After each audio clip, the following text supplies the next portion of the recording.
start off with telling us if you've had any injuries or knocks coming out of that game?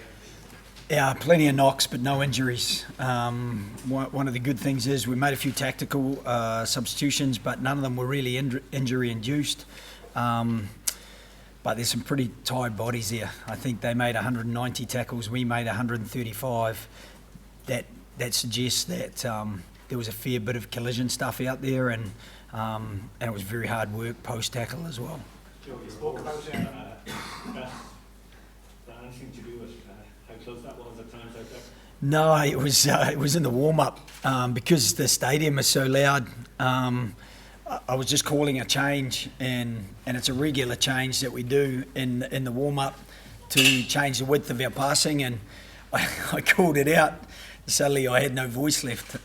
So, yeah, it was of great relief for the players.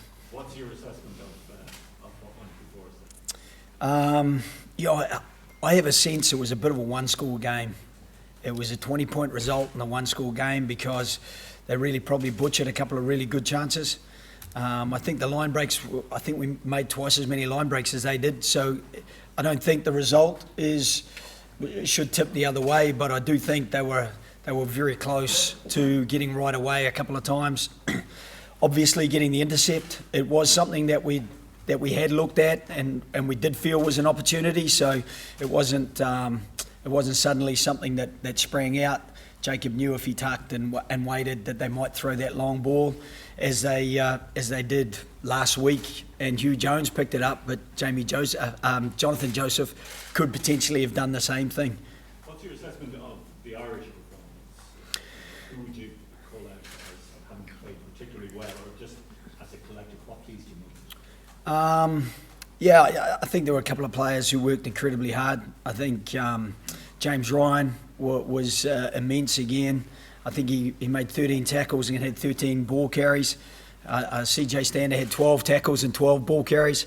Gary Ringrose, I think he had 90 running metres, 11 tackles, covered the ground incredibly well for a guy who's probably not up to full fitness yet, but I thought he was super. Rob Carney, obviously, I think he had 140 running metres with the ball. That's exceptional in any game.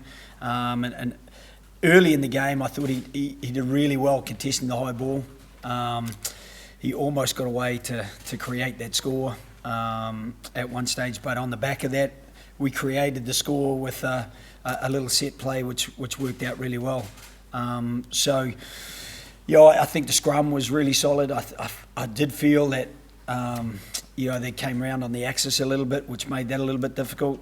We got some good line-out defence in. I think we got maybe 3 or 4 of theirs, but we lost one of ours 5 metres out, and that first 10 minutes was a real frustration to be 3-0 down. It was a bit like Wales, where in that first 20 minutes we're 13-5 down, but we've played some really good stuff, and I think we've got to make sure that we're accumulating points when we are in strong positions.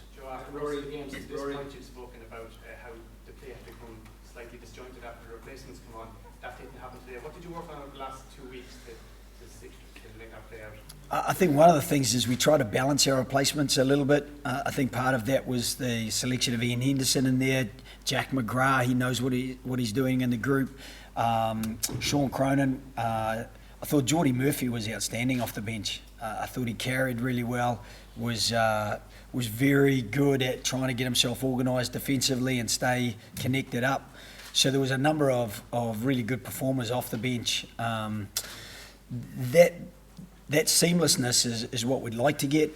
Unfortunately, it just doesn't happen like that all the time. Joe, you're 4-0 for the championship. How motivated are you in this squad to make it 5-0? I think there's definite motivation there.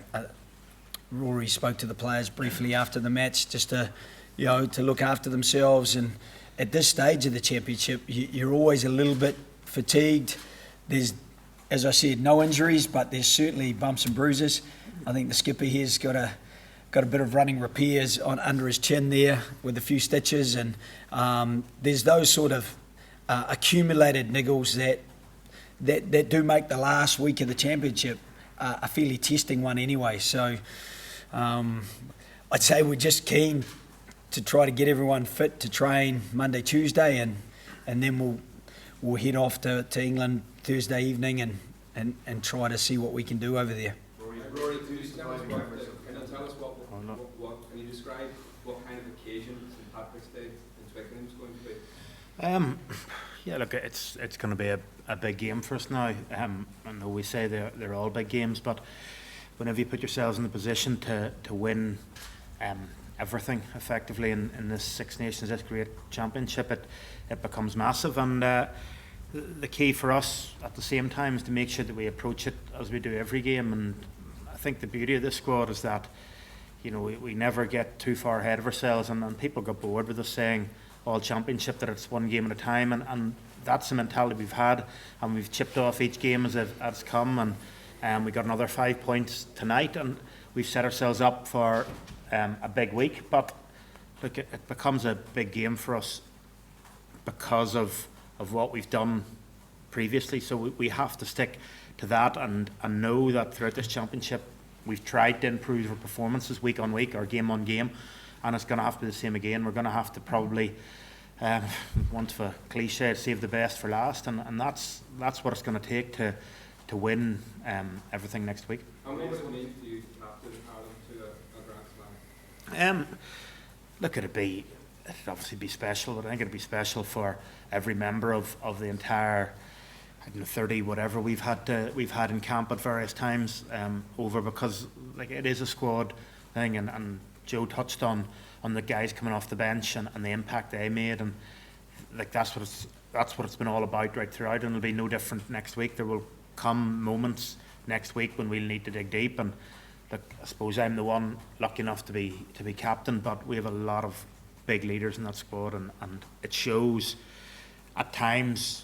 If you look at tonight, it showed at big times when we were under pressure and they were trying to play chaotic, uncontrolled rugby. We were able to almost to get a breath and get control back, and that is because the spine of the team is very important to us, and they're very big leaders.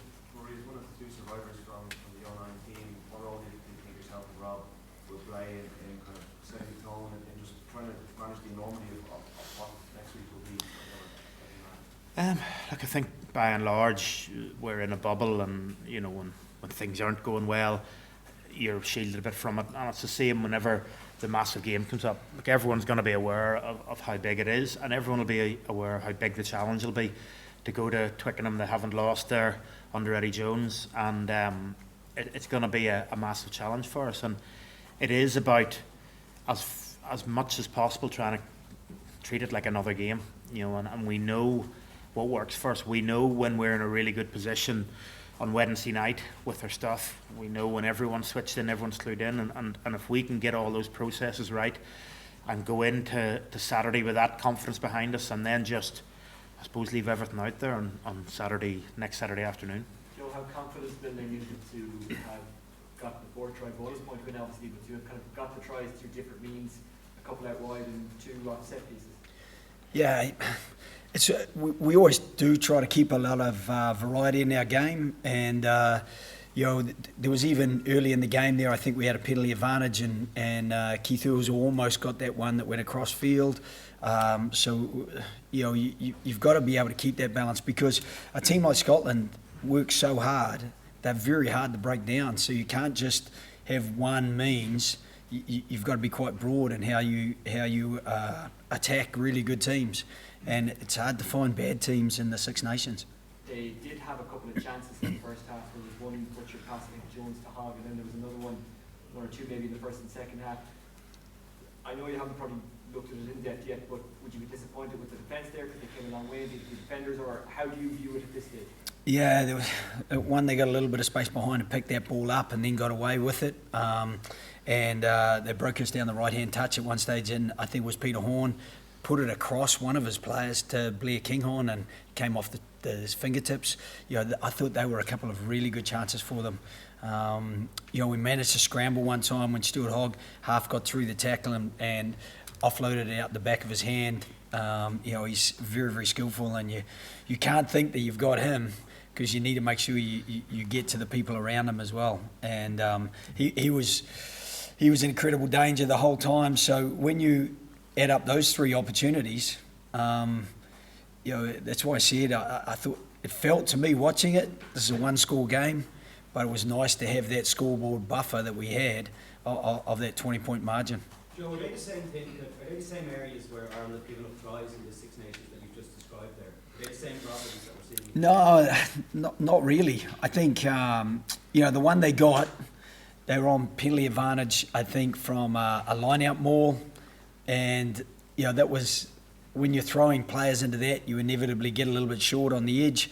I thought we maybe could have done slightly better when they scored out wide, but the other ones, Stuart Hogg came through the middle, and the other one was a ball that went in behind and they picked it up. So I think just like everyone, they play with a bit of variety, and when you try to over-predict where a team are going to go, you're going to get yourself into trouble. But at the same time, you do want a bit of prediction so that you can plan exactly where you need to be. And I thought that was part of Jacob picking up that intercept. I thought he read it very well, and I was surprised they threw it after last week, where the last game against Wales, where he picked up a very similar try. So just on the face of it, 3 bonus point wins in the 3 home games you've had, that must be hugely satisfying. It's hugely, even it's funny we talk about those 3 home games. It's still incredibly satisfying that the very skinny when we got in Paris, because we had to work so hard for that as well. You get nothing easy in this championship, and so I think some of the tries have been spectacular. I think we had over 600 running metres with the ball in hand today. That is a very high number, and on the back of that, it means that we are really challenging teams and causing them a little bit of angst, and we want to continue to do that, obviously, and we want to try to minimise the angst we feel by shoring up a couple of things which you're always trying to do. Joe, as Rory said earlier, England had lost Twickenham and Brady Jones. What do you believe in that? Yeah, I guess history doesn't protect you from the future. And we knew that today. We hadn't lost in 5 years in the Six Nations here in Dublin, and it didn't protect us. We had to go out and win again. And so, that's all part of the challenge. We need to go to Twickenham and try to test that record out, I guess. It won't be uppermost in our thinking because, I think you can be distracted looking back when you really need to keep going forward. And in this championship, if you don't keep going forward, you do get left behind. And from where Scotland started the championship, away to Wales and Cardiff, how much better are they now? And that's no disrespect to their first up performance, but to come from 17-7 behind against France, to do what they did to England, and as I said, it was kind of felt to me like a one-score game today. They were massively up for it. So we didn't feel that our 5-year unbeaten run here in the Six Nations protected us, and I'm pretty sure Eddie and the English boys, they will be fully focused on winning the game, not reflecting on the last 2 years that they've remained unbeaten there. What would the last couple of hours mean to you personally? I think it would give me incredible satisfaction, because I work with these young men who go out and do an incredibly difficult job, and they work incredibly hard, and it would give me satisfaction to see that rewarded, to be honest. I think they're a great bunch. They acquit themselves to very tough moments incredibly well, and you want to see that rewarded. And I know in the next week they'll work incredibly hard to try to give themselves the best chance of gaining that reward. So, in the end, the satisfaction is something that really is placed around the effort that they make. The championship is wrapped up tonight. Is it a little harder to refocus because you've got a trophy in the bag already? I don't think so, because for us, it's it is very much 1 week at a time. If you can't motivate yourself for a test match at Twickenham against England, it's always going to be a difficult ask if you're in a green jersey. I think that we're incredibly motivated because we know the standard that England has set, that they've been incredibly consistent, incredibly difficult to beat, and we've no doubt that that will be the case next week as well. And if we're not very, very much in the game, then they could get away from you very quickly with the athletes they have.